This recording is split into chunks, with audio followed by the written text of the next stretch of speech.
Hey everybody, this is Dr. Davila here. In this video, I want to briefly share an encounter I had with a PhD immunologist some years ago that actually gave me a lot of hope in terms of what it is that we as human beings are capable of doing in terms of healing and responding to infectious diseases. So I was at a nutrition seminar some years ago, and part of it was being taught by this PhD immunologist who taught at the University of Colorado. And during one of the breaks, I had the opportunity to go up and ask him some questions, and I thought, I better take advantage of this because when is the next time I'm going to be able to have a direct conversation with this kind of an expert?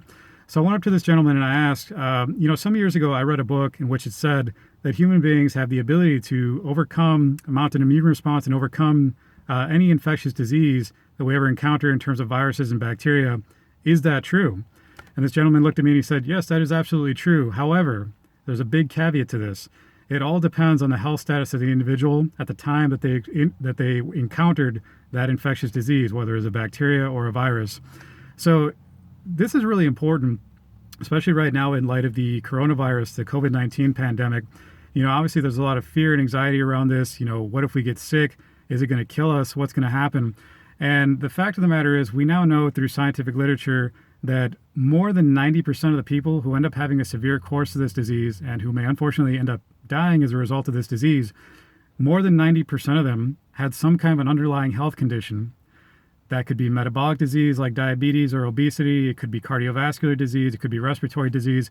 But the simple fact of the matter is the overwhelming majority of these people who developed a severe course of this illness were not otherwise healthy individuals. And that's a very difficult thing to hear. It's a very difficult thing to discuss with people, but it's simply a fact based on scientific literature. Had these individuals not had these other conditions going on, the diabetes, the cardiovascular disease, the respiratory disease, had they not had those other issues going on at the time that they encountered the coronavirus or the COVID-19 infection, it's very possible their course of illness would have been much less severe. Maybe they wouldn't have died as a result of this infection, and they could have gone on living their lives with lifelong immunity to this novel infection. Now, as I mentioned, what I hoped to share with people on this is the fact that we are much stronger than we're led to believe, oftentimes in the face of infectious disease, but it all depends on how we're living our lives. How are you eating? How are you sleeping?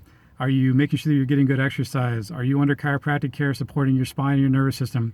All these lifestyle factors that are within your control on a daily basis are going to be the biggest determining factor over whether or not you develop a severe course of an illness, whether it's coronavirus or another infectious virus.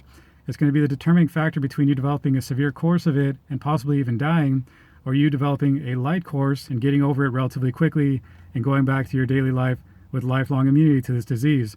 Now, I share this, and you still want to make sure that you're following basic hygiene protocols. Wash your hands on a regular basis. Minimize touching your eyes and your nose. If you see somebody around you who is ill, distance yourself. Take those basic steps, but at the same time, don't be scared. Don't be paranoid. Make sure that you're taking steps to take good care of yourself on a daily basis, because that is ultimately what's going to be your protection against this and all viral and bacterial infections now and in the future. So I share that with you all because I'm hoping that it helps to alleviate some fear, that it helps to alleviate some anxiety about what's happening right now. And for all infectious diseases in the future, you're stronger than you know, but you've got to make sure that you're supporting your body through your daily lifestyle habits. Take responsibility for that. And if you don't know what to do, ask for help. All right, thank you for watching this video. If you watched it this far and you found it useful, please like it, share it, let other people know. If you have any questions or comments about what I've said here, please go ahead and post them down below. Otherwise, thanks for watching. Have a great day. Take care of yourself.